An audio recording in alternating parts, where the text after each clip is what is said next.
the picture I made with Jean Renoir was a Southerner. And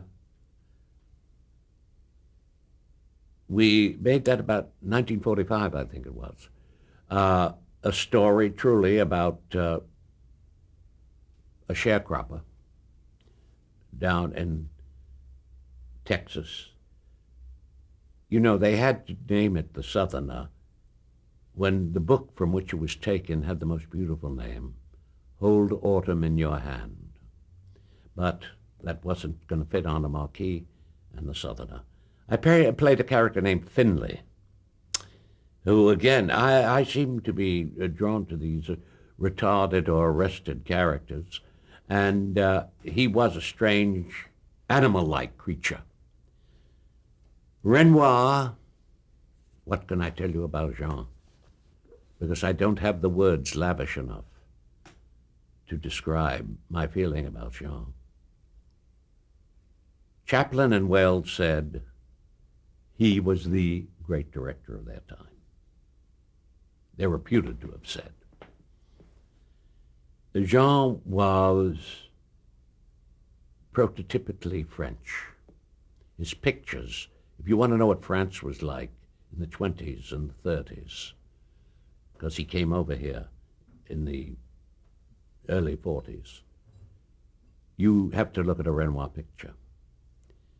He was a man of enormous, he was physically, he had this World War I wound in his leg, so he had this pronounced and terrible limp, and this wound opened up actually in his last years again, or did something of a nature that almost reduced it to when he was first wounded. But he was big, broad, he was like a great farmer. He had this, the first time I saw him on location, he was drinking coffee out of a bowl, and he ate and so forth.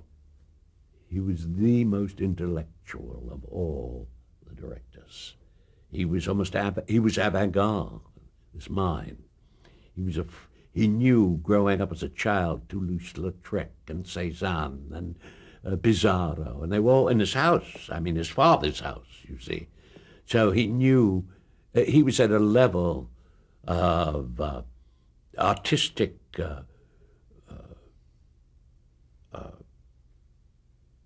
not perception that was given to few men. He was really a world figure of great humanism, great humanity, great feeling for the human race. Look at the pictures, the people. There are no villains in Jean. You know, he wrote probably the greatest single individual line ever written in a movie, which is, unfortunately, everyone has his reasons.